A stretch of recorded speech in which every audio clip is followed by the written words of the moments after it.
I can't control God. It's a risk you're taking, you know? I can't control the wind or God. So then 5 seconds before. then I will call out the tour director. But I'm just saying that if the wind blows, there's nothing I can do about that. I can't control God. Talk to him.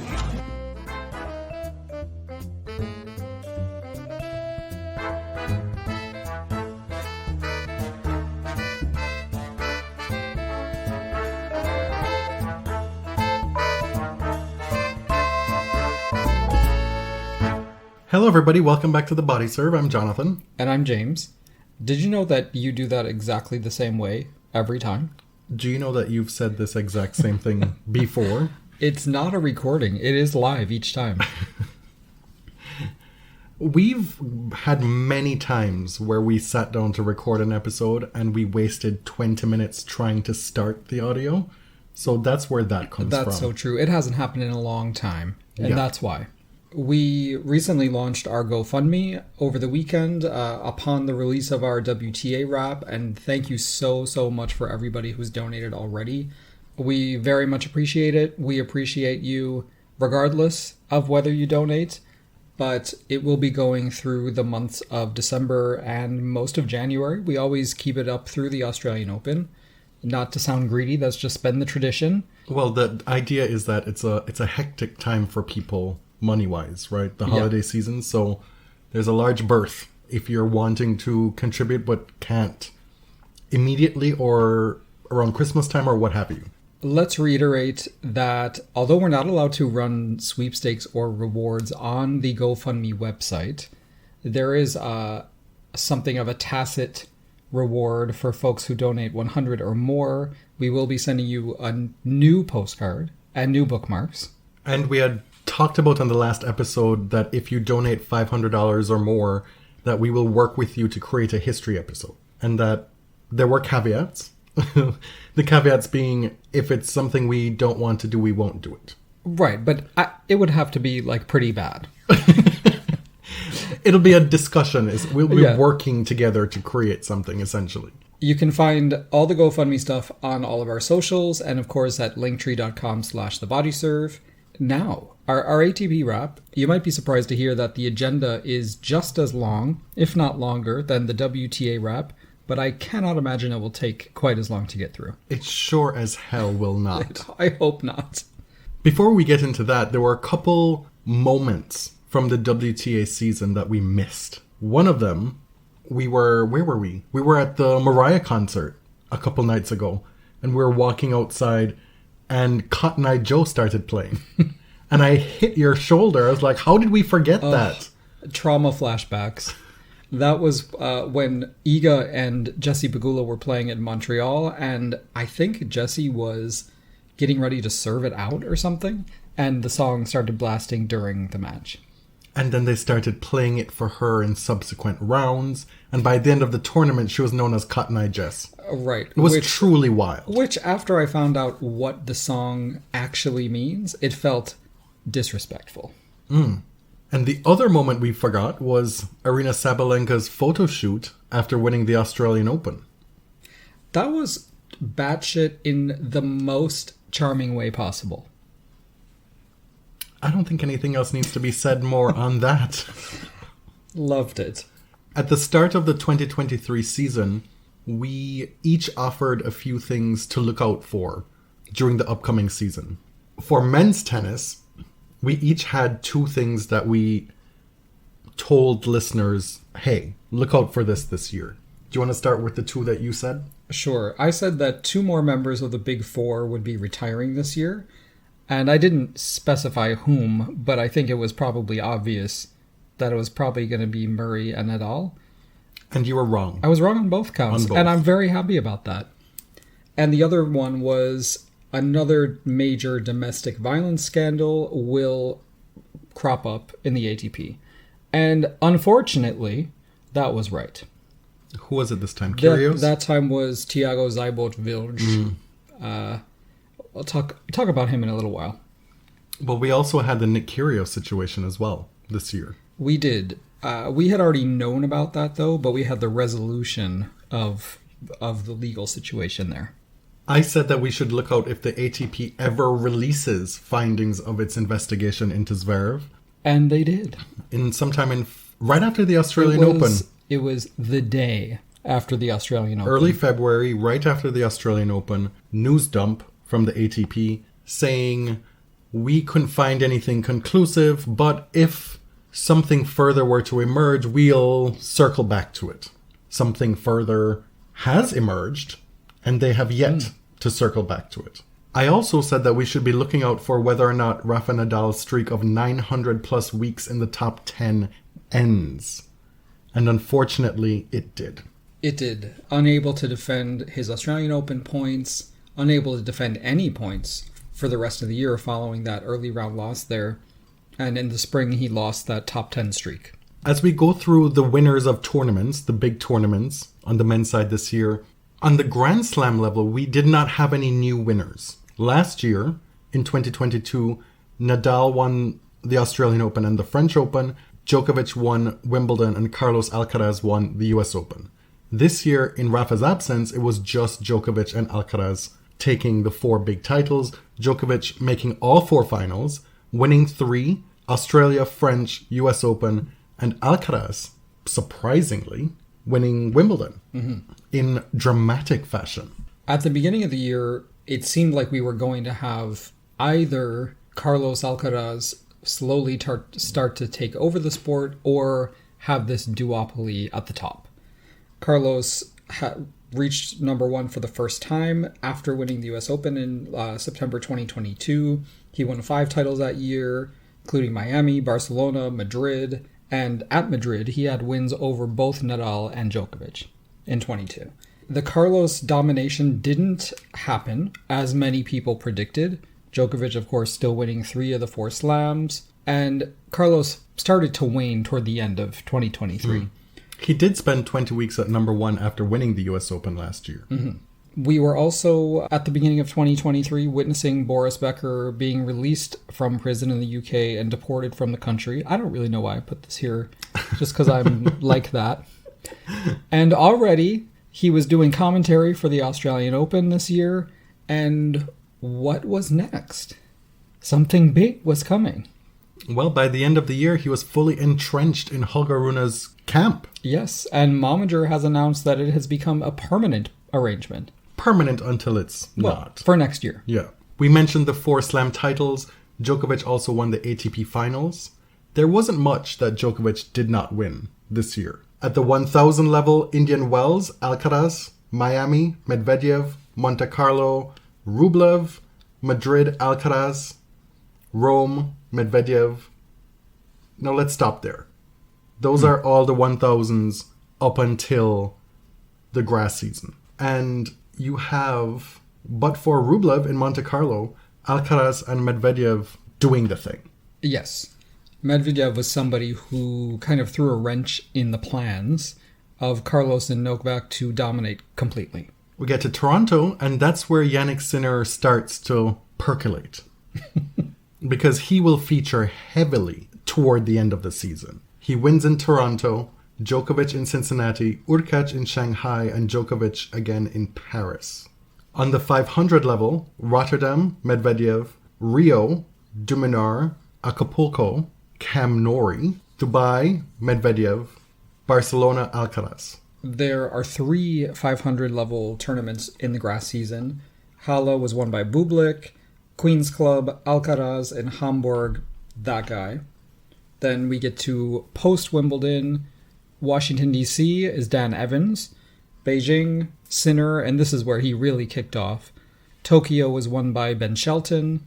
Vienna, again, Sinner is the champion. And in Basel, Felix defends his title and salvages his year.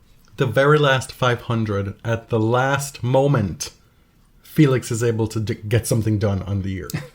Let's go through the season like we did on the WTA side. Starting off the year in Australia, Novak wins the Adelaide title. Well, this is the first year he'll be back in Australia after getting kicked out of the country due to entering it without a COVID vaccine the previous year. And leading into Australia, even without all of this Djokovic drama and the vaccine stuff, there's always stuff, right? Craig Tiley is a master at fomenting controversy and to get people talking about the Australian Open before it starts. Sometimes it's about the weather. Sometimes it's about vaccines. This time it was about Craig warning the Australian public, booing Novak Djokovic is illegal and you will be removed. Imagine that. And we said at the time that this was a way for Craig Tiley, the tournament director, to cover the massive failures that he was responsible for during the whole Djokovic issue, the immigration issue the previous year. That he still has his job tells you everything you need to know about Craig Tiley and the power that he wields. Because any other person in any other profession who orchestrated such a colossal fuck-up would be out of a job. And refused to own any part of it. Notable early on in the Australian Open, Andy Murray, do you remember this, was on court for 10.5 hours over the first 2 rounds. This was not something to celebrate. It was not something that was enjoyable to I'm watch. sure a lot of Andy Murray fans were celebrating. He beat the number 13 seed Berrettini in almost 5 hours. And then in the second round, he plays Kokkinakis, who had won the doubles title with Nick the previous year, was being featured on Match Point, which would release that month, right? Ahead of the Australian Open. And they played for 5 hours and 45 minutes, finished at 4 a.m. Andy wins, coming back from 2 sets to love down for, get this, a record 11th time in his career. The thing about doing that is... Well, I know what you're going to say. You do have to lose 2 sets first. And also, you're putting so many miles on the body in a tournament where you're required to win 7 best-of-5 set matches. Yes. It's something that's plagued Kei Nishikori throughout his career as well. I feel like if you have one of these every couple of years, the fans can really go along for the ride with you and celebrate it. But when it becomes slog after slog after slog, who is really happy about any of this? I realize I'm being dour and sour about this. Yeah, you've been very down on Andy recently, to be honest. Nadal plays the only major of the year. He loses in round 2 to Mackenzie McDonald and discloses after that he's dealing with this psoas injury, which is a part of the hip. Originally, I looked through our agendas for the first part of the year, and Rafa kind of strung us along for a while. At first, it was 6 to 8 weeks recovery. They didn't think surgery was necessary. They did a lot of rest and rehab, and then it became 14 weeks, and he's still not back. No surgery, pulled out of the clay tournaments, kind of one by one, and then it became clear, well, no Roland Garros. And then finally it was no, nothing. I need surgery. Well, I wouldn't call it stringing us along. He clearly did not want to have surgery. He did not. And so they took a conservative approach to try and rehab this injury, and it didn't work. There didn't seem to be any other alternative other than surgery if he wanted to ever play again. And even then with the surgery, it wasn't clear that that would happen. It's only in the last week or so that he's told us definitively that he will be back in 2024. But it also got us speculating, do you remember, throughout this whole process, about his adherence to the medical team and the local nature of his medical team throughout his career, and whether or not that best served his overall health. Yeah. With Rafa, everything is family. It's a very provincial lifestyle. It seems like the entire Nadal family is on the payroll. Everybody who works for him or with him basically lives in Mallorca. Pretty much Everybody who has these catastrophic injuries, these really serious injuries, you hear them getting second opinions from this leading surgeon in this part of the world, flying to New York to consult with so-and-so. Andy Murray talking to one of the Bryans to find out how did his metal hip go, then go get consultations from that doctor. There seems to be a much more... It's a smaller medical world. It's a smaller medical world for Rafa. The Nadal team has always been insular, and he's been loyal to those people around him. After Rafa exits the Australian Open in the second round, it becomes the inevitable Djokovic story, especially in the absence of Carlos Alcaraz. He did not begin his season until after the Australian Open. Right. And the whole thing was kind of like a funeral march. It was a misery tour. Djokovic was in a bad mood. He was pissed off about what happened last year. Craig Tiley was pissed off about what happened last year. Djokovic said, quote, "The media are publicly lynching me." And then, of course, his father became a pariah after he was caught on film posing with the Serbian fans who had pro-Russia paraphernalia, who had a Serbian flag with Vladimir Putin's face on it. That became a huge deal. So much so that Daddy Djokovic was not allowed to attend the final. Well, the Djokovic team decided that would be best if he did not attend. Djokovic beat Tsitsipas in straight sets, and the whole thing felt inevitable and also utterly joyless, which is fine. You know, that's your 22nd slam title. You wanted that. You wanted to prove a point. I'm sure it was enjoyable for the fans, but not really for anybody else. At this Australian Open, the perpetually persecuted, the perpetually put upon Djokovic was in his misery bag. Yes. Moving into the winter spring season, before we get to clay, Daniil Medvedev starts a pretty impressive winning streak. He wins 3 events in 3 weeks in Rotterdam, Doha, and Dubai. He beat Djokovic in the Dubai semifinals, which snapped a 20-match win streak of Djokovic's. And then he gets to the Indian Wells final, losing to Alcaraz, which snapped his own 19-match win streak. Where he proclaimed, quote, "This is not a hard court." And then, apparently back in Miami, which was a hard court, Medvedev beat Jannik Sinner in the final there. This after Sinner beat Alcaraz in the semifinal.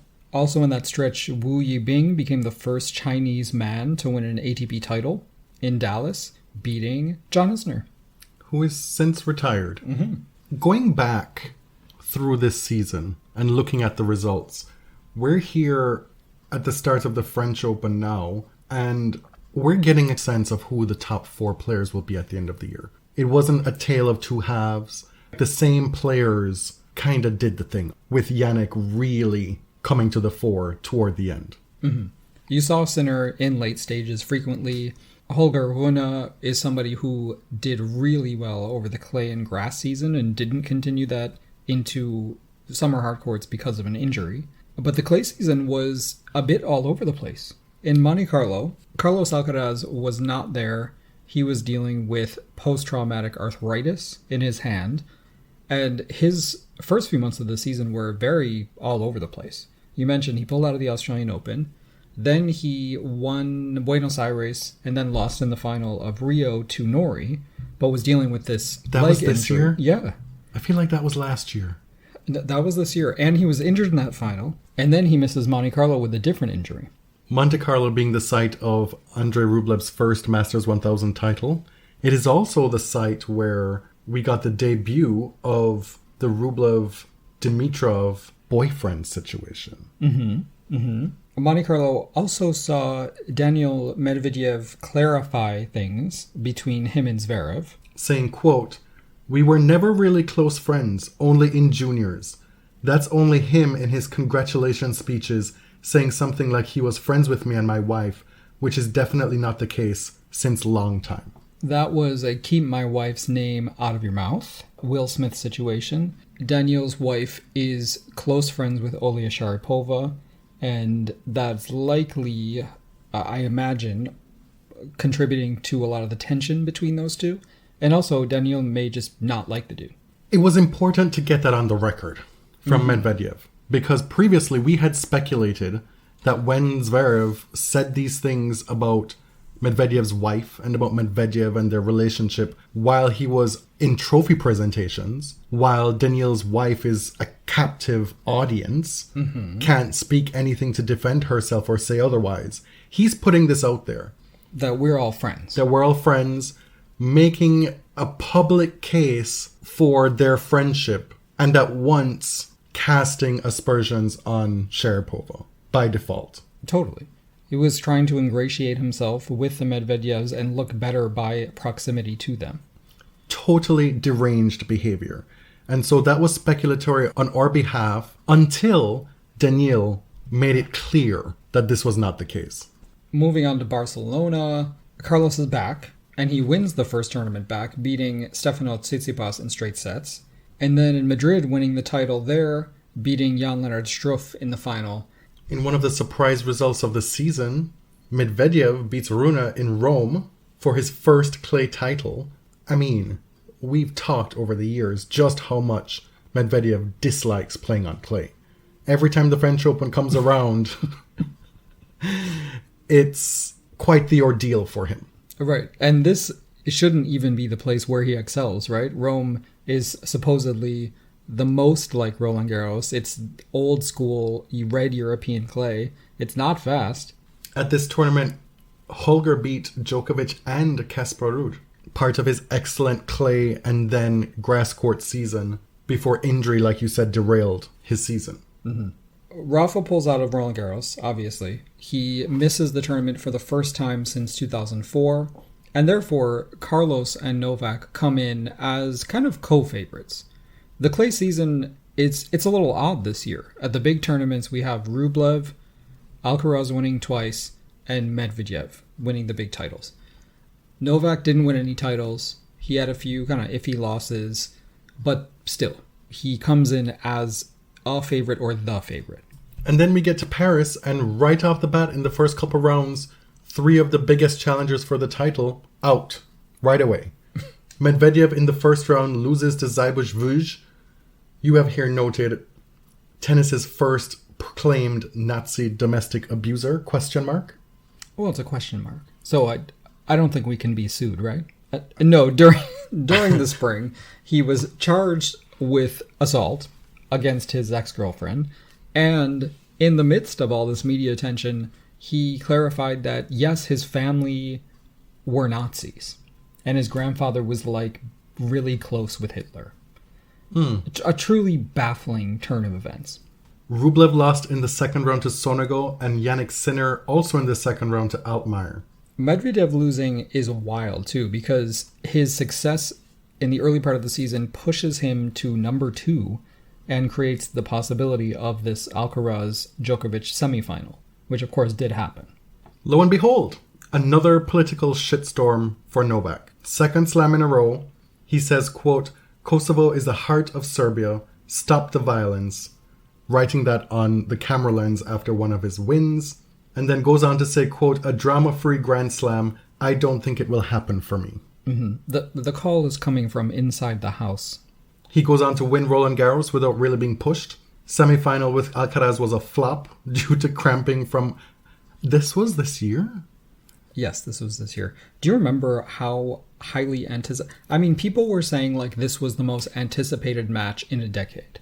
Like, literally, people were so hyperbolic about this semifinal that it was almost like the universe smiled upon it and said, no. But really and truly, how many Novak-Rafa matchups at Roland Garros have we had that would fit that bill and then some?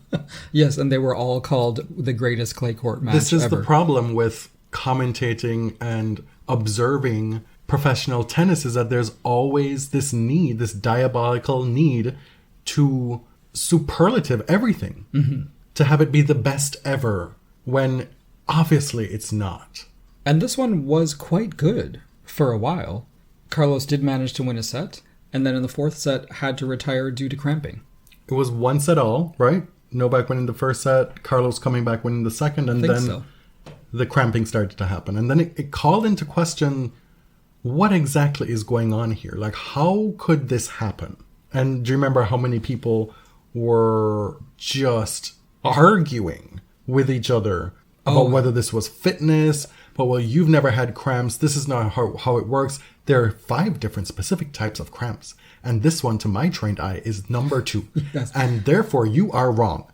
Oh no. There was a lot of... Carlos is pathetic in his physical training. Juan Carlos needs to do better. This is not befitting of a top 2 tennis player. This is amateur hour. It was wild. Mm-hmm. Like this match brought out a lot of yappa. There was a lot of armchair diagnoses, colloquial, kind of anecdotal observations about cramping. And here's why I think it happens. Remember, you made me do homework and research.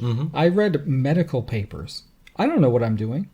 Suffice to say, a lot of those people were either wrong or misinformed. And then these deeply unserious ATP players, they also let that guy into the semifinals. How dare you? A truly wretched occurrence. After winning Australia and Roland Garros, Novak Djokovic is on course once more for the third time in his career to possibly win the calendar year Grand Slam. And this is the third year in a row that a player has come into Wimbledon with the first two majors. Rafa last year. And Djokovic himself the previous year. And it looks like it's all but certain. Pretty much. I mean, if outside of Australia, Wimbledon is the next one where he's practically impregnable at this tournament. Right. A few other things that were happening at Wimbledon. Chris Eubanks reaches his first Slam quarterfinal. That was huge. This after his run in Miami. So two big runs from Chris. And his big wins during this run were Nori and Tsitsipas. A few people called out the things we'll remember or the things that pissed us off from 2023 is Alejandro Davidovich Fokina's brain cramp, I guess. It was where he underarm served baffling. In that deciding tiebreaker. Mad. Yeah. Third round versus Gruna. It's the fifth set. He had already not won 2 match points. He's led 8-5 in the tiebreak. Differently, he had already lost 2 match points. I thought that was, I like Alejandro, so I just wanted to be a little bit nicer. He had led 8-5 in that tiebreak.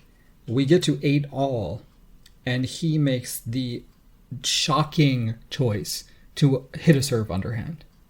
Rune returns it easily, closes out the match, and that is that. I mean, within seconds, the match is over. And, people are just stunned.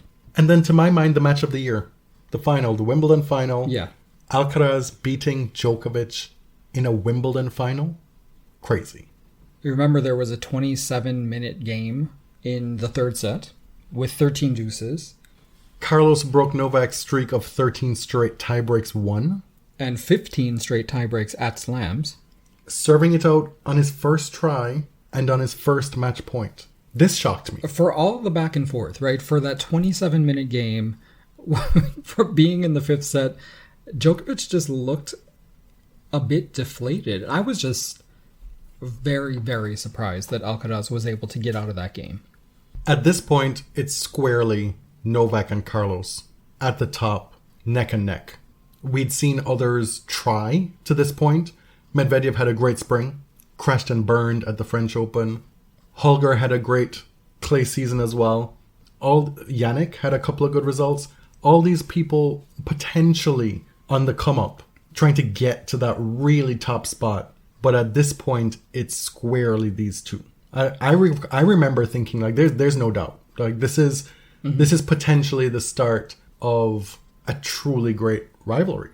And right. I think we likened it to the end of Martina's career when Steffi was on the come up. Mm-hmm. Looking at it as this rare opportunity where you have the old guard still at the top of their powers with an up-and-comer reaching the top of their powers and these two generations clashing for this really short period of time before, in this case, Novak retires. I mean, at this point, Carlos could be retired before Novak does. But that was the general idea. Yeah, but it's something you didn't get with, say, Sampras and Federer. And I'm sure there are many, many examples where these changing of the guard moments happen only when that legend is well past their prime. So that's not what's happening here, right? And that Alcaraz and Djokovic fighting for that top spot, I feel like lasted through Cincinnati and then it was fully done. It was done for the rest of the year. Yeah. Jannik Sinner wins Toronto. We were there on the free weekend to watch Jannik practice, and didn't look good. I remember thinking, like, I guess he looks okay. Didn't look good to me. Clearly very wrong. And he played a practice set against somebody and didn't look that great there either. I think it was Cerundolo. Yes, that's Francisco. who it was, yes. Yeah. He wins Toronto, beating Alex de Minaur, whom he has never lost to, by the way, including a win against him in Davis Cup this past week. In Cincinnati, we get another classic final between Djokovic and Alcaraz, this time 4 hours over 3 sets. It was also the site of the creatina outburst. Yeah. If it's not one thing, it's another, I swear. Creatina! Creatina! US Open, I feel like we... Oh, do you want to explain further in case folks No. missed that? I mean, he was screaming at his box for the creatine. Yeah. What else is there to explain? He has apparently some sports drink coming out that he'll be hawking at the Australian Open. Can I make my prediction? What is that?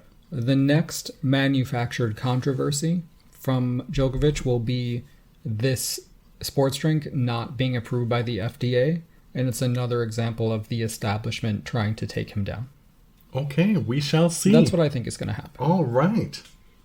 One of the biggest stories at the US Open, a year after Frances Tiafoe made the semifinals in New York, Ben Shelton made his own fairy tale run to the semifinals, along the way beating Karatsev, Tommy Paul, Tiafoe as well, before Djokovic hung up the telephone on him. Do you remember what a big deal this was? Ben also played mixed doubles with Taylor Townsend. He was truly the homegrown star of this US Open. It was his coming out party. On the men's side. Right. Well, yeah. Oh, God. I hope that doesn't need to be clarified. Well, his rumored girlfriend did something at that tournament. Shut your mouth. But, Ben has a lot of bravado. He was doing the telephone hang-up celebration. I still know what it means. Some people are like, oh, if you watched college, you would know exactly what it means. Like, I don't know what it means, okay? I don't even watch sports outside of tennis. Telephone love. What is that? You sound so sweet on the line. Wait, what is that? It's JC Lodge. Who is that? A Jamaican artist. Oh, okay. Who went to high school with my mother. Oh. That hand gesture with the phone thing, though.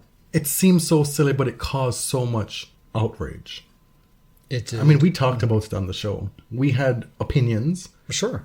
Ultimately, we didn't think it was that big of a deal, but we thought it was beneath somebody like Djokovic to be doing that. We felt it was punching down. I felt, above all, it was corny. Yes. It just felt very, very corny. But people were mad about Shelton and Townsend in mixed doubles, too, saying they were too demonstrative. And we've heard this shit before. I'm sure the word class was uttered many times. But Ben follows up that quarterfinal in Australia, bookends it with another big event, and prevents Francis from reaching a second straight semi here. Medvedev plays one of the matches of his life, at least that I've ever seen, in the semifinals to beat Alcaraz. And then the final, honestly, I don't really remember that much from it. I remember there was a very long second set, and there was so much drama and theater about Djokovic. But he won. Right. The result was never really in danger. No. And the hope, at least on our part, was that after Medvedev had beaten Carlos in such a clinical way, playing some of the best tennis of his life, withstanding everything Carlos threw at him, that he had returned to his best form on his favorite surface. This is a former champion at the US Open. And it was so disappointing to not see that level in the final. Of course, naturally, part of that is due to your opponent. Right. Like, this is Novak Djokovic after all. I'd kind of hung my hat on the fact that Novak hadn't really had his best results historically in New York. And he really was not pushed in this tournament. You remember Taylor Fritz did not show up at all against him. Then he gets Shelton in the semis. But for those hoping that Medvedev would do something similar as he did in 2021, Novak didn't have the baggage coming into this match. In 21, he was extremely nervous about potentially doing this calendar year Grand Slam, and it totally ate away at him. He was not himself during that final. That was not an issue here. History made. Novak did something Serena never could. Rarefied air. With Margaret. The greatest ever. Sharing the throne with St. Margaret. Feels right to me. In the fall, let's speed through this because we've just done it. Holger hires Boris. Jannik Sinner basically changes his entire career. Wins Beijing, wins Vienna, runner-up in the ATP finals, wins Davis Cup for his country, which we'll talk about in a second. 2 wins over Novak Djokovic. It was just... On the same day. Within hours. Oh, okay, then 3 wins. 2 wins in singles and 1 in doubles in Davis Cup. Urkac wins in Shanghai. Novak wins his 7th Paris Masters, beating one of the feel-good stories of the fall, a resurgent Grigor Dimitrov, in the final. Adrian Manarino sneakily won 3 titles this year, winning in Newport, winning in Astana, and then winning in Sofia. And then the finals, I don't think we'll talk about that. You know, we just covered the ATP finals. Novak Djokovic won his 7th, I think, beating Sinner in the final after Sinner had beaten him in round robin.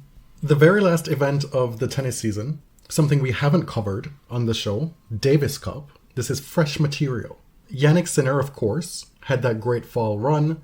He, some say, fumbled the bag in going all out, trying to beat Holger Rune at the ATP finals, and thus allowing Djokovic to qualify by default into the semifinals, where, lo and behold, Djokovic beats him in straight sets in the final.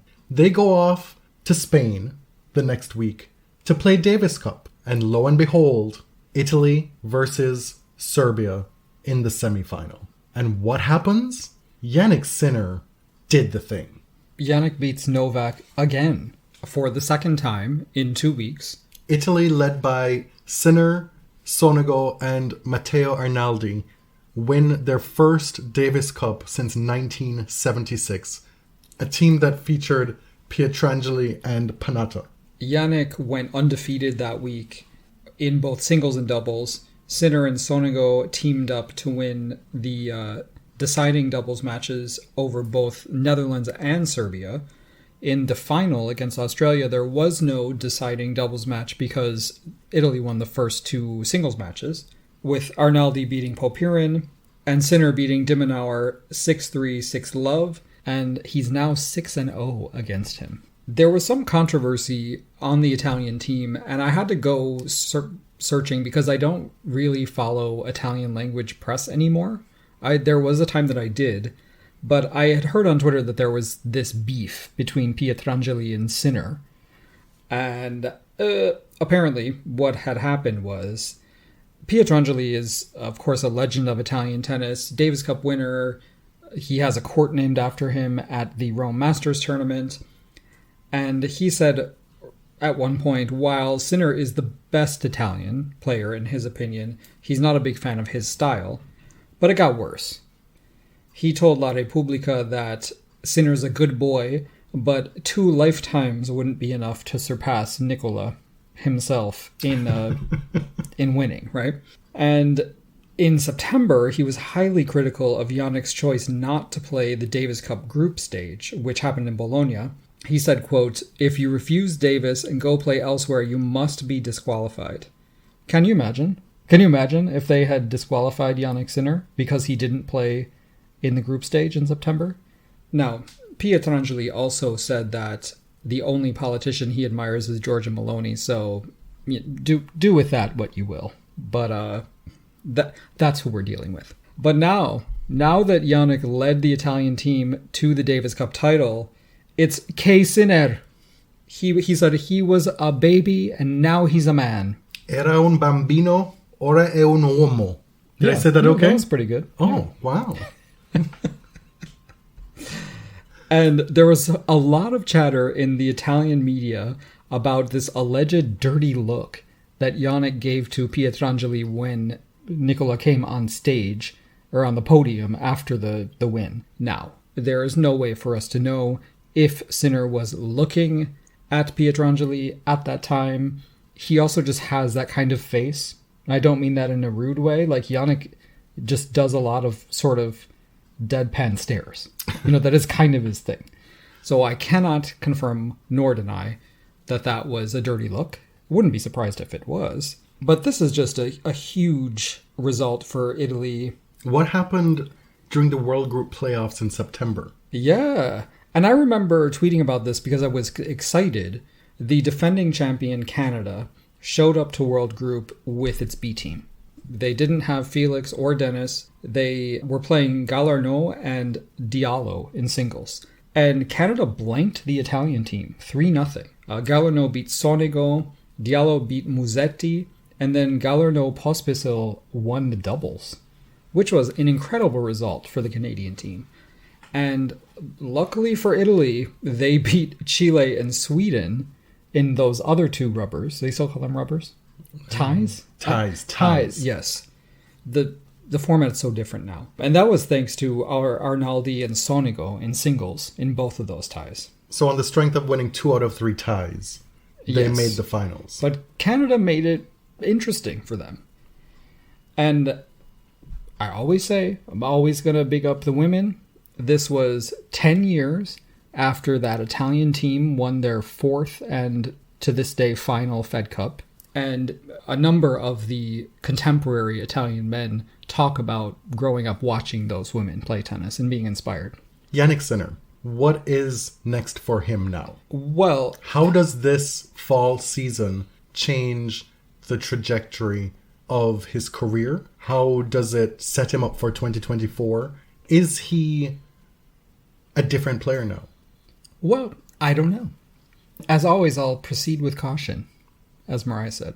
As always, I will say I want to see it in best of 5. Exactly. But that's why. But these results weren't nothing. No, I don't want to downplay how big these results were, especially the wins over Djokovic. But it is indoor, and it is best of 3, so we will see.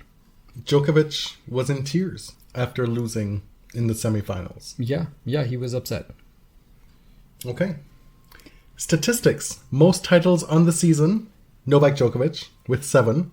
By all metrics, this is one of his best seasons ever. I know. And he only played like 12 tournaments. He didn't even have to play that much. He did not play that much, but he practically won everything he played. Made 8 finals, won all but one of them. Carlos had 6 titles, Medvedev 5, Jannik Sinner 4. Those are the top 4 ranked men in men's tennis. Mm-hmm. The most doubles titles. Actually, 6 men tied with 5 titles. Isn't that interesting? And those guys are Dodig, Austin Krajicek, Santiago Gonzalez, Maximo Gonzalez, Roger Vassilin, and Andres Molteni. And sorry, I probably fucked up. It's probably like Roger Vassilon, something like that.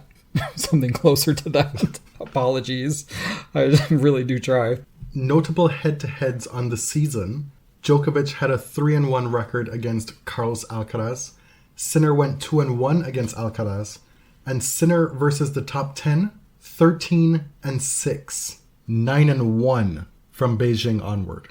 Yeah, that's the notable piece. Djokovic was 17-5 against the top 10 in 2023. These are big numbers for Jannik. Mm-hmm.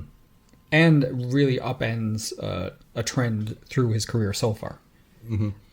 I actually have a quiz for you. You have a quiz for me? I do. Well, Did you know before that? we get into that. Oh, you have a quiz for me? I just want to offer a caveat, a footnote of sorts for maybe the newer listeners. Regarding? We are explicitly biased against Novak Djokovic. If that has not come through clearly on this show, this is what you've signed up for. Okay. I mean, yeah. Yes. Actually, I don't really know what my counterpoint was. No, it's just a statement of fact. we are biased, period. Yeah. And we are honest about that's basically the whole ethos of the show.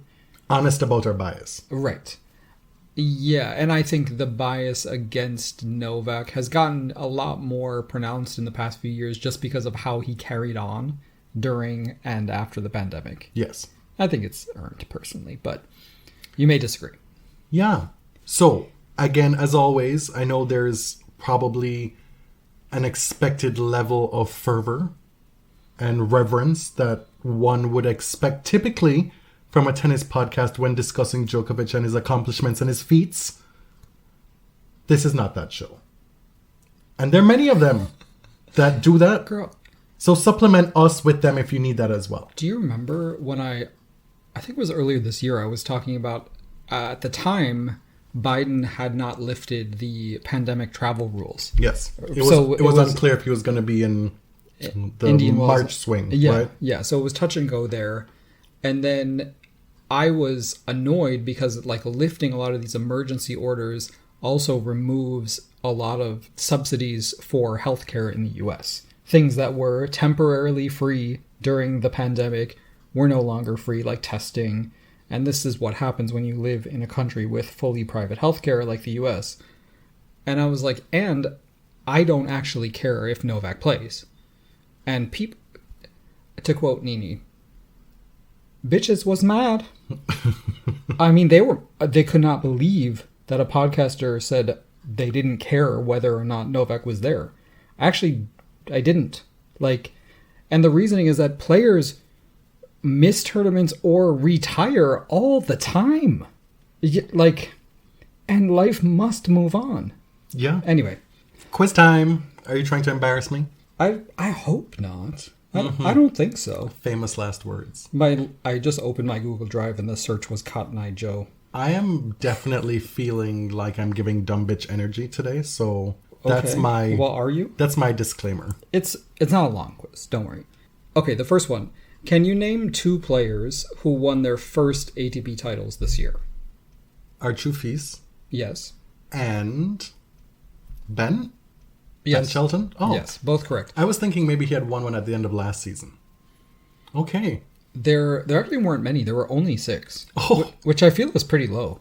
Hit me with the other 4. The others are Chris Eubanks, Oh, yep, should have gotten that. Wu Yibing, who we actually mentioned earlier, Greek Spore, and Would not have gotten that and one. Pedro Cachin. Would not have gotten that one. Okay. Okay.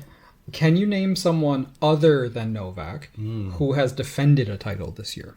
Defended a title this year. I feel like quite a few people have done. I know Daniil Medvedev has not done that. Still yet to do that in his career. Although that was not the question, that is correct. Carlos did. Yes. And a bonus point if you know which one it was. Carlos did it in Madrid. Barcelona. Ooh. Close. But he did win Madrid. He did, yes. Okay. Close in the calendar. Do you want to guess?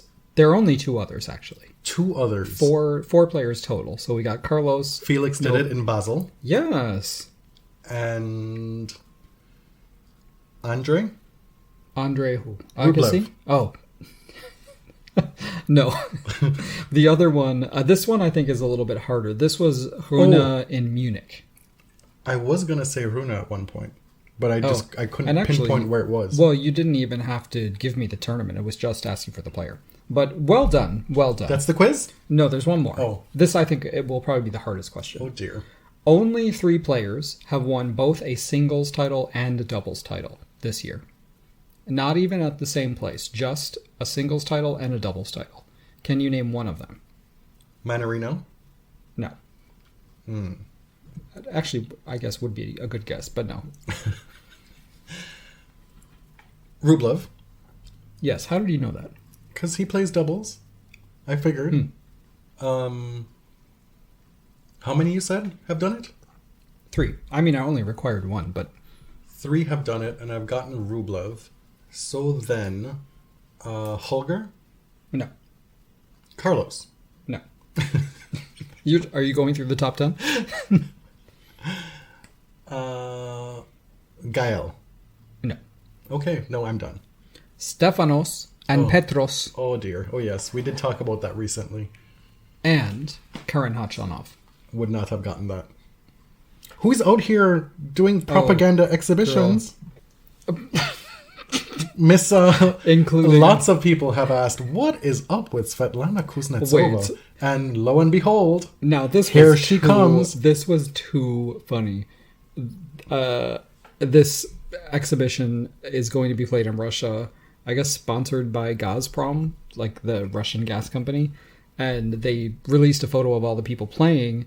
And Manarino is among them, a few Russian players, Roberto Bautista, which is random, and Svetlana Kuznetsova. And I looked at you and I said, she don't even play tennis anymore. That's how serious that is. well, apparently there's a legend section in this exhibition. Okay. So maybe she's part of that. I don't know. That's how patriotic she is.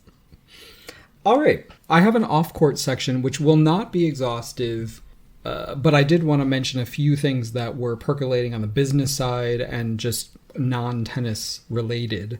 We mentioned the Zverev investigation, which was concluded by the ATP directly after the Australian Open with insufficient evidence, but they explicitly left open the possibility of reopening that investigation if more information were to come to light.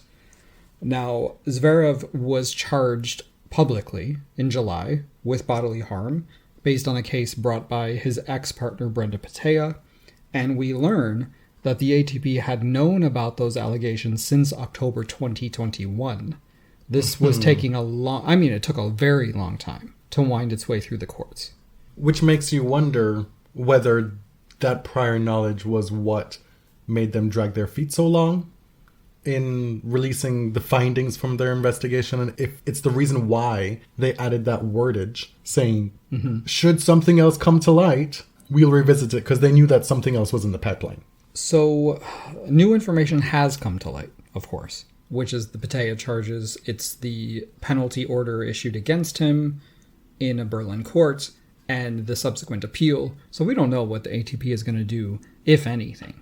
Around the same time, in February, the Kyrgios case was resolved. He was brought up on charges of assaulting his ex-girlfriend, Chiara Passari, and he pleaded guilty to common assault. He had originally, or his lawyers had filed to have the case dismissed on mental health grounds, and the judge said, no, definitely not, didn't accept that. However, the judge ruled that his actions were on the lower end of what is considered common assault legally.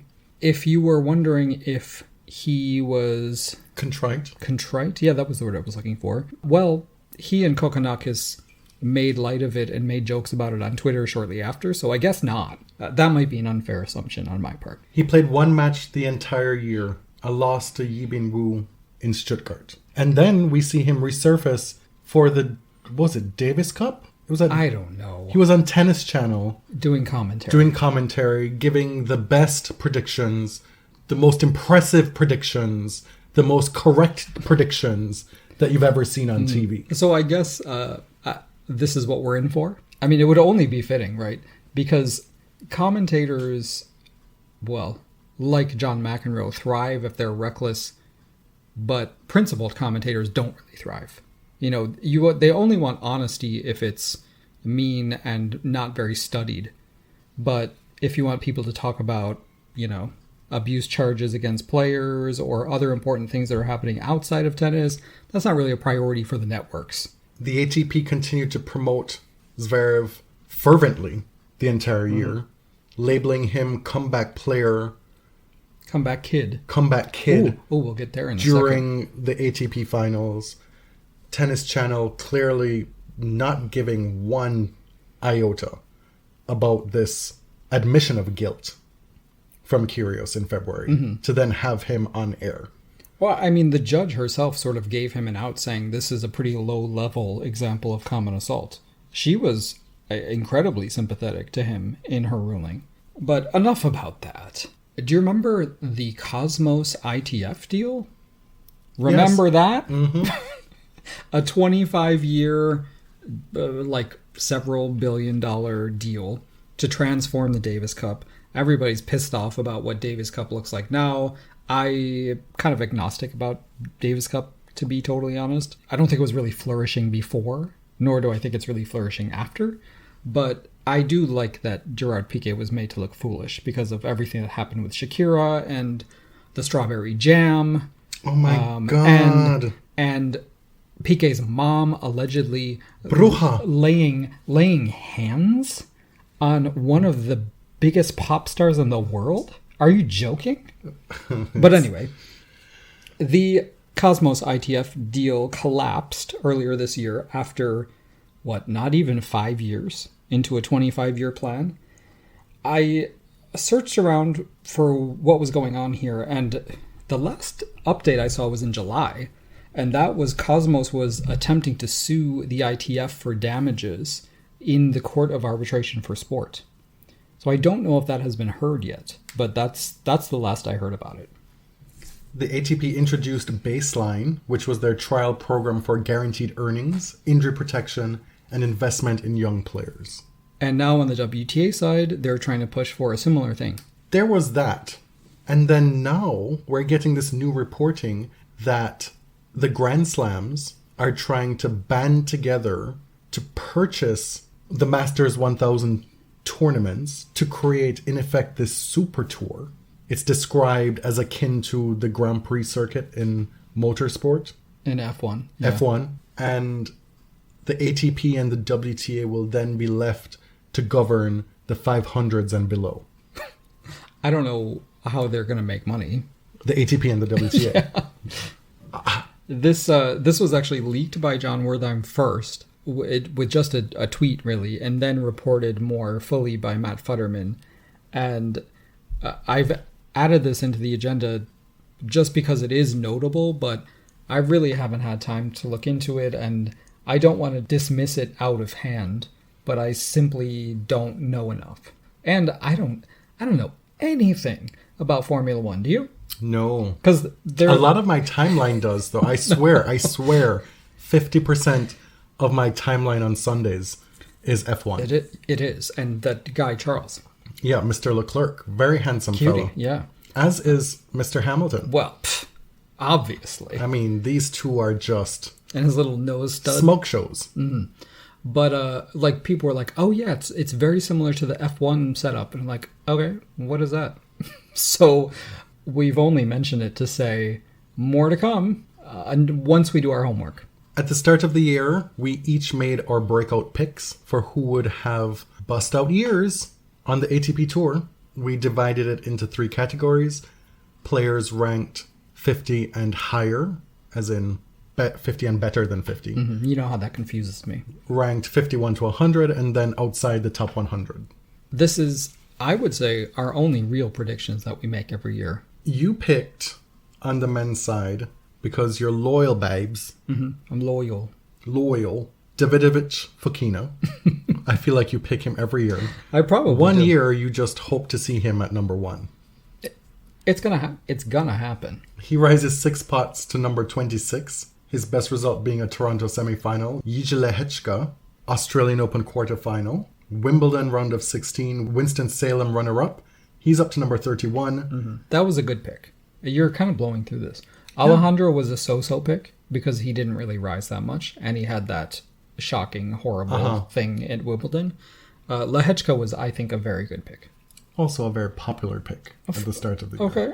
Dominic Thiem and Sisu Bergs from outside the top 100. Mm-hmm. Dominic Thiem is now just inside the top 100. He did make the Kitzbühel final in Australia, losing to Baez.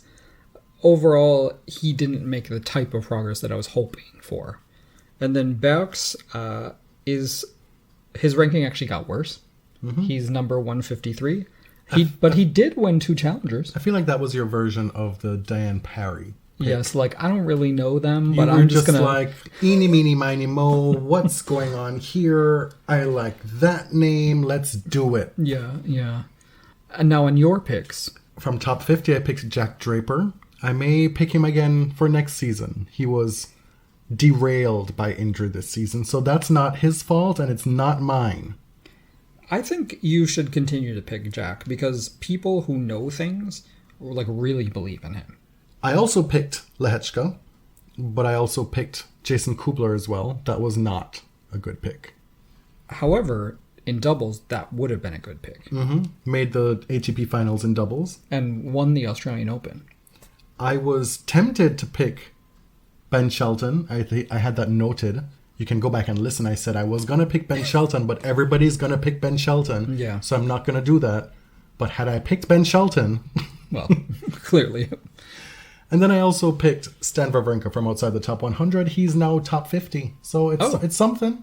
All right. Stan moving into his 39th year. Not on tour, but in life.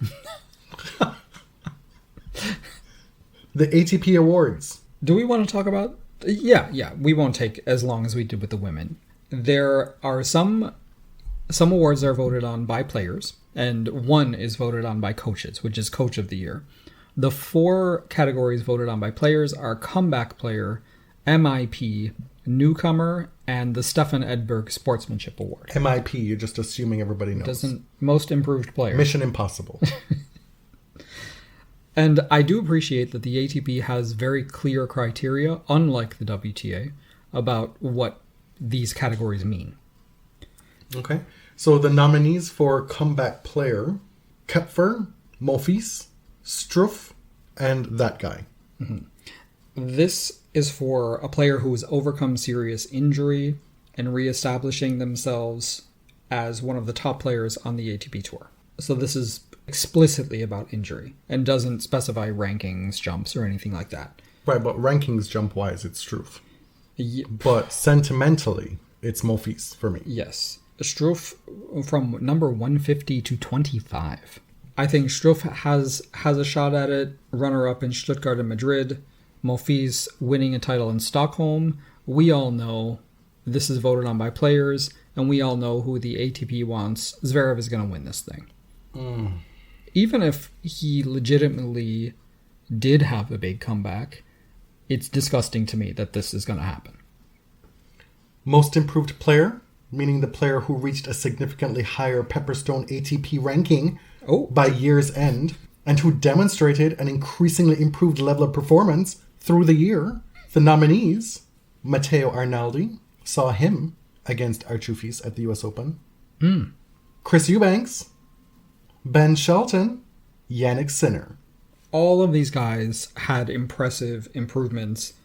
Arnaldi jumped almost 100 spots to number 44, won 3 challenger titles, but doesn't have a kind of a signature result on the ATP Tour except for the Davis Cup. Chris Eubanks fighting to get into and stay within the top 100 at the start of the year, is all the way up to top 40. He's on the cusp of being seeded at the Australian Open.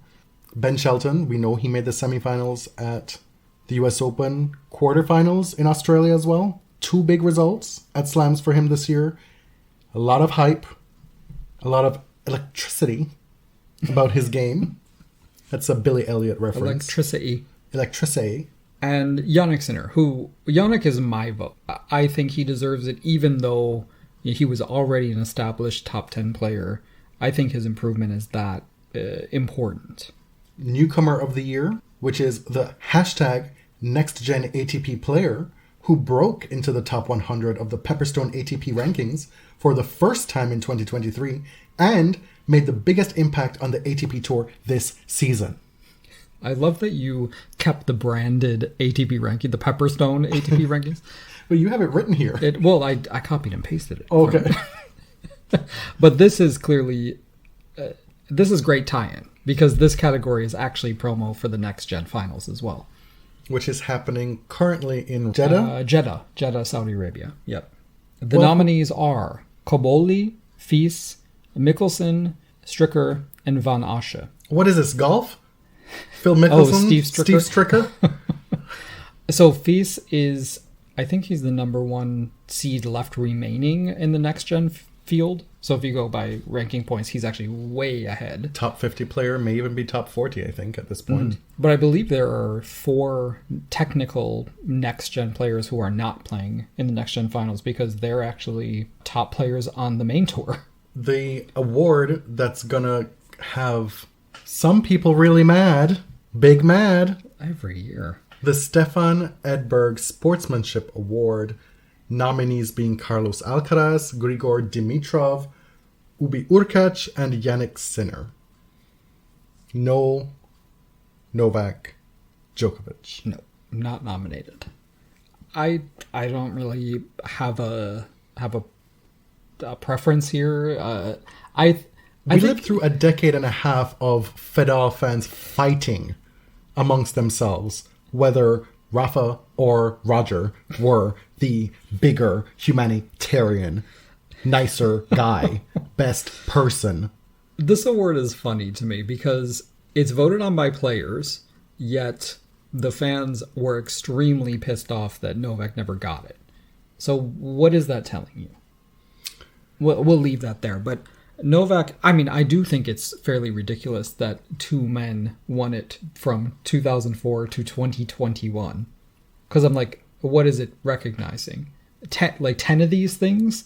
It's probably sufficient, right? You feel sufficiently recognized. Well, tell that to Rafa at Roland Garros. 10 of those things is but sufficient. those are clearly earned. Like, that's unequivocal. I would like if the Sportsmanship Award were based on, if you could call on a very specific moment and award that. Like when you submit your Emmy reel? Exactly. Like it's about your overall sportsmanship, but maybe there's also a specific moment that voters can look to. Stefan Edberg Best Sportsmanship Award. Last year, Casper Ruud was the first dude to break the Federer-Nadal duopoly with this award. As you mentioned, it had run from 2004 to 2021. Coach of the Year. You said this is voted on by fellow coaches. Yes. I think somebody who has a lot of heat behind them. They're rising up the charts with a bullet. Darren Cahill. Oh, yes. And for Jannik Sinner. He's going to carry Simone Vagnozzi with him. Craig Boynton, who is the coach of Ubi Urkac, Juan Carlos Ferrero, Alcaraz's coach, Goran Ivanisevic for Djokovic, and Brian Shelton for his son, Ben Shelton. And the award goes to Darren Cahill. There has actually never been a repeat winner in this category. It's only been around since 2016, and Juan Carlos Ferrero won it last year. We're in the home stretch of We are. tennis season, tennis podcasting season, one final slew of segments. Okay, a slew. Before our season ends, and then we'll have our history episode to come. Yes. And who knows, maybe we'll come up with some other stuff as well. Who knows? In December. We don't know, Like we have this GoFundMe going. Maybe there'll be a bonus episode somewhere. Oh. Maybe we'll surprise ourselves and surprise you in the next breath. As always, we asked you on Twitter what we remember most from this season. Most of your responses were WTA related, but here are some of the ATP things.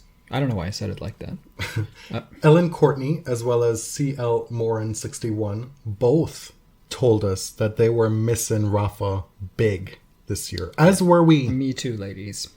We thought at some point this year that maybe we'd seen the last of Rafa. And I'm legit really excited to watch him play again. Yeah. So excited. Feels like a gift. In a way, it's an even bigger gift because my fandom and watching him play will be unencumbered by goatdom, by record chasing, by all that nonsense and mess and noise. I can just watch him play tennis. Shannon Clark and at Co Luis both said watching Alcaraz win Wimbledon was something they'll remember most. And it was maybe harder to believe now, but it was a truly shocking moment. It was the match of the year for me. I think I said that already on the men's side. I truly enjoyed that one. Chris Eubanks, Cousin Candy, and Rakiteki. And Rakiteki, or Jimmy, he also posted pictures of 4 players in response. His 4 kids. I don't know if they're all officially his kids. He has adopted Andre and several others, I think. But they were Chris, Andre, Gael, and Coco. It's a pretty good list. Chris Eubanks had a big year. His profile in tennis went up. And then some. He's back on Tennis Channel this week doing commentary, I think, for the Next Gen Finals. That's where it all started for him this year. That stretch of commentary that he did for the first time. Possibly thinking about his career after tennis because he hadn't had the big breakthrough yet. And then he killed it on Tennis Channel and then started killing it on the court. It's always smart to plan for your career after. It's just that we're not quite ready for that. Moments that pissed you off in 2023 as well as some of the funniest moments. And Y'all really just said that the ATP doesn't exist because basically all the responses to this question when we posed it were for WTA. you said men aren't funny. Stefanos and the Bee, especially when he swatted it away, priceless. That's from Dustmill46 as well as Kvidicat53. This was just incredible. This was theater. In Cincinnati, a woman in one of the front rows was buzzing. It allowed me to recall my childhood with Miss Beswick and the Right. Bees story, if you remember that. Yep. I am not a bees. That was so good. The Phantom Swat, I mean, you all submitted only 2 funny moments from the ATP, and they both included Stefanos. The other one being, quote, Stefanos Tsitsipas regrets using sleep aid melatonin before Roland Garros lost to Carlos Alcaraz. That was from at InsideOut2912. You don't say. We've taken melatonin. We have sleep gummies here. Yeah, and sometimes you wake up the next morning, even after you get a full night's sleep, like pretty groggy. Yeah. We use that other one, the one that Serena is a sponsor of, or... Oh, yeah, what is that one called? It's the purple one with the blackberry flavor. Sleep? Is that what it's called? Luckily, they're not paying us because we're not doing a good job. But he talked about this in press. He said, like, he had a late start for that Alcaraz match. It was 8:30 p.m. Ollie is the name of it. And he said he wasn't sleeping that well during the tournament, and he just needed a nap, and it didn't help him. He also disclosed previously that he had taken melatonin before a match against Djokovic in the Paris Indoors 2019, which he lost 6-1, 6-2. So you gotta stop with the melatonin. At the start of the year, we had asked what were your hopes for the 2023 season to the listeners. And at Danspirational said Berrettini and Gilbert at the Wimbledon ball. Almost there with Ons. We were close on one of them. RG15 or WM3 for Rafa. That was from Milena. Or another slam for Andreescu or Vika. Or an Iga-Naomi rivalry. I know this is the men's episode, but I actually found this in our old agendas, and I wanted to mention it because we did ask you for your hopes, and we should figure out what happened to those hopes. Did they come true? Ryan said that he wanted Kyrgios to retire. I mean, could happen. Close enough, I guess. Or as well as a Canadian Slam win. Nowhere near happening this year. Wow, damn. Do you remember Optimist, Kieran? Mm-hmm. We had a lot of back and forth on this one because I guess I wasn't very nice about it. Oh, about Dominic? Yes. They had said that they wanted Dominic in the second week of at least one major. And I think I'd said, wow, how low the expectations have fallen. Right. But because that seemed I feel like you didn't mean it like that. No. Like to be mean. No. That we should expect that. Unfortunately, that did not happen this year. And I really wanted it to happen. And Francisco Luis said, quote, this always bears repeating. Quote, I hope for the season to not be as heavy with foolery on our souls and more joyous with the actual game. How did that work out? So much foolery, tomfoolery in tennis this year. Well, there really was nothing for the men. Nothing, because you have here a few WTA ones. I think our listenership are mostly WTA heavy, you know. Sapna Shah said that she wanted slams for Coco and Ons. Got one of those. Mm-hmm. Got a final for another. Sabalenka slam from Bless Amy's Heart. Check. Resurgent Andreescu, Osaka, Fernandez, Kenin. Now, this was before we found out that Naomi was pregnant. Right. But we know that she's going to be back for Australia. So these could work for 2024. Andreescu injured for large swaths of the season again. Fernandez on the come up in the fall season. And we saw Kenin have spurts of Kenin. Yeah, I think you get like a 1.5 out of 4 on that one. Damn. And that was from Shannon. We also got from TikTok Tennis, Karolina Muchova resurgence. Not just a one-time thing, a consistent top 5 level. We saw a lot of that this year. Game set flop. Wanted the same thing, a healthy Muchova and intact. And look at God. We got it. And Aderianu on Twitter, at Hoya Pinoy, said Layla defending Monterrey and making a splash at another slam, hopefully RG. Well, look at you. She did defend Monterrey. She did that. Roland Garros doubles runner-up. Right? So maybe not the splash you were hoping for in singles, but a huge result in doubles at Roland Garros. 3 retirements on the men's side that were fill in the blank. Yeah. John Isner, Jack Sock, Feliciano Lopez. All very MAGA coded. We also bid adieu to Pablo Andujar, Tomas Bellucci, Juan Sebastian Cabal and Robert Farah, retired, the 2-time slam champions, Jim Shardy, Gojovcik, Guido Pea, former world number 20. And then we had the sad tale of Mikael Ymer. If you recall, he received a drug suspension for a whereabouts violation. Which means 3 whereabouts failures. And subsequently retired from tennis at the age of 24 after the CAS rejected his appeal. It was a wild ride for him this year, because you may not remember that he was also defaulted in Lyon for smashing the umpire chair with his racket. He had a bit of a reputation. Yes. He had cultivated one for himself, but that should not preclude you from having a bit of sympathy for him in this situation. Yeah. The agenda is complete. That's it. Wow, that is our season in tennis. 38 tennis... No, not even. Because we did have the Serena one. We've recorded 38 episodes to date so far. The next history episode will be number 39 on the year. That is joint second for the most number of episodes we've released in a season. Really? Of the 9 seasons of The Body Serve, this is tied second. And I feel very pleased that we also released an episode while we were abroad. While we were in Germany, we released a mailback. So we had recorded it, we edited it literally on planes and in our hotel room. Planes, trains, and automobiles. Yeah.